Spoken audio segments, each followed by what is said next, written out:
Bu Viktor Frankl'ın ideyası. Deri ben de kaçan düştüm o konslagere. Ne vardı de bir fikir. Ben bardavan pek hızlı yürüyeyim diye sağlayayım o kadar da silah değil.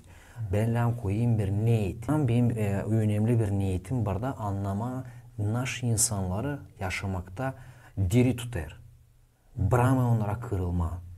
Da bak nasıl oldu orada. O diye var adamlar gele sportun zanimatsı olmuş. Balaban, здоровый. Kahve. Var gele yufka adamlar. Zabun, üsüreyla. Da bu diye ta kahveler diye onlar diye içsi ta hızlı yürüyor. Bir hafta iki yürüyorlar. Sinek gibi. Bitti. Yok can. Bunlar diye var kim pek yufka üsürerek yıllan. Çıktılar ya da deri. Da bak adam der hani arada sırada vardı insanlar diye ben tekim ki bakardım türkü çalıyorlar. Allah'a hizmet ediyorlar, dua ediyorlar. De onlar beraber toplanıyorlar, kimseyi işitmesin, çağırıyorlar kim da pak Allah'ın lafından insan, bilinen insan diri kaldı.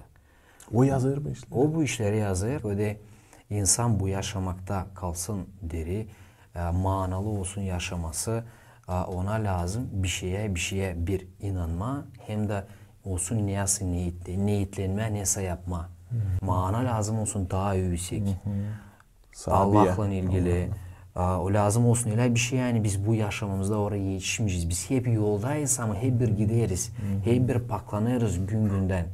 Onuştan ben senin kayalım bu taraftan hani biz açan o manayı kurarız.